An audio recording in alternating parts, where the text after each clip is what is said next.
कोलकाता में हुआ lady doctor के साथ दरिंदगी ने पूरे देश को झकझोर करके रख दिया है।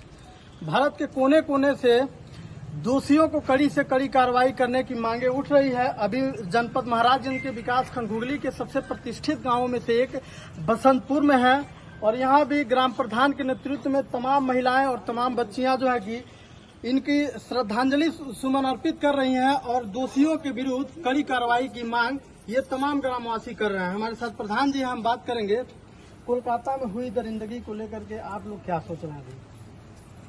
देखिए, ये जो कोलकाता में डॉक्टर देवी मौमिता देवनाथ के साथ ये जो गंदा काम हुआ है, जो घटिया कुकृत्य हुआ है, कुकर्म हुआ है, इसको लेके हम सब ये सब सोच रहे हैं कि आज हम गांव से ये आवाज उठाएं ताकि जल्द से जल्द उन अपराधियों को पकड़ा जाए और उनको कड़ी से कड़ी सजा मिले, ताकि आगे से किसी और बच्चियों के साथ इस तरह से काम ना हो सके। एक डॉक्टर जो जिन्हें भगवान का दूसरा रूप कहा जाता है, जिस कॉलेज में पढ़ती है उसी कॉलेज में इस प्रकार की दरिंदगी होती है। सुरक्षा को लेकर के आप सभी महिलाओं के बीच में क्या माहौल है, कैसे आप लोग सोच रहे हैं सुरक्षा को लेकर? सबसे पहली बात है कि ये जिस कॉलेज में जहाँ ये पढ़ रही हैं वही हमारी बच्चियां सुरक्षित नहीं हैं और इसके लिए हम सरकार से मांग करेंगे, सबसे मांग करेंगे कि जहाँ ये पढ़ रही हैं वहाँ इनको सुरक्षा मिले ताकि हमारी बच्चियां सुरक्षित रहे। हमारे जो पेरेंट्स हैं, हमारे जो माता पिता हैं, हम जो माता पिता हैं अपनी बच्चियों को वहाँ पढ़ने के लिए भेज रहे हैं, हम ये सोच के भेज रहे हैं कि हमारी बच्चियां सुरक्षित है। एक डॉक्टर जो सबका जीवन रक्षा करता है, आज उसकी जीवन की रक्षा नहीं हो सकी। ये जो इनकी विकृत मानसिकता का ये फल है कि आज उनकी रक्षा नहीं हो सकी। अगर वो बच्ची अपने सेमिनार में हॉल में गई ये सोच के कि ये मेरा घर है, ये मेरा कर्म क्षेत्र है और वहीं पे वो सुरक्षित ना हो सकी, इससे बड़ा अपराध कुछ हो ही नहीं सकता है। आप एक महिला है और एक महिला डॉक्टर के साथ इस प्रकार का कर्म किया गया है, आपके अंदर कितना पीड़ा है और तमाम जो महिलाएं हैं भारत की कितना पीड़ा देख रही हैं? हमारे अंदर देखिए, कुछ साल पहले निर्भया कांड हुआ था, हमने सोचा कि अब शायद उसके बाद ये ठहर जाए, उसके बाद हरियाणा वाला कांड हुआ। ये जब तक नहीं थमेगा और हमारी बच्चियां सुरक्षित नहीं रहेंगी तब तक हम इसी तरह से हम माता पिता विचलित रहेंगे और हमारे अंदर हम तो जैसे कि रात भर इसके बारे में सोचते रहे और रात भर विचलित रह कि मुझे ख्याल आता था कि आज इस बच्ची के साथ हुआ, कल किसी और बच्ची के साथ हुआ। तो हमने सोचा कि हम छोटा सा एक बूंद समुद्र को भरता है तो हम क्यों ना यहाँ से गांव से अपनी आवाज उठाएं ताकि जल्द से जल्द इन अपराधियों को सजा मिल सके और हमारी बच्चियां सुरक्षित हो।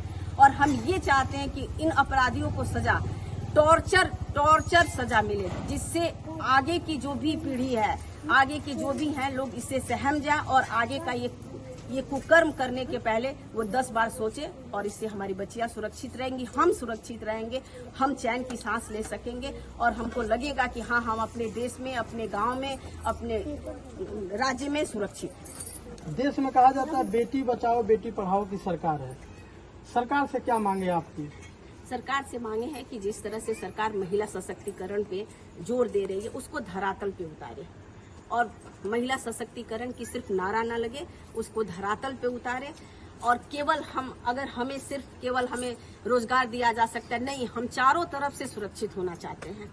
हम चारों तरफ से सुरक्षित, जिस तरह से एक लड़का, एक पुरुष रात को बेफिक्र होके कहीं भी आ जा सकता है, उसी तरह की सुरक्षा हम महिलाओं को मिले कि हम भी कहीं भी रात को बेफिक्री से आ जा सके और हमें लगे कि हाँ, हम सुरक्षित है। हम डर के ना जिए, हम खुल के जिए। जिस तरह से एक पुरुष जीता है उस तरह से हम स्त्रियां भी जीना चाहती हैं, हम बच्चियां भी जीना चाहती हैं। हम लड़कियों को सुरक्षा की बहुत जरूरत है और हमें इस सरकार को, इन पे पूरे केंद्र की सरकार को, राज्य की सरकार को, हर राज्य की सरकार को इस पर विचार करना चाहिए और विचार नहीं करना चाहिए और इसको धरातल पे उतार के और इससे हमको सुरक्षित करना चाहिए।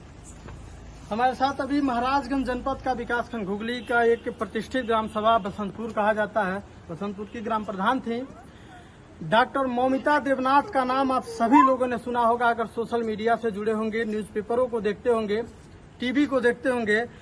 देश के कोलकाता में एक ऐसा कांड हुआ जिस कांड होने के बाद तमाम महिलाएं सहम गई और देश के तमाम वो लोग भी सहम गए जिन्होंने इस कांड को देखा, इस कांड को सुना।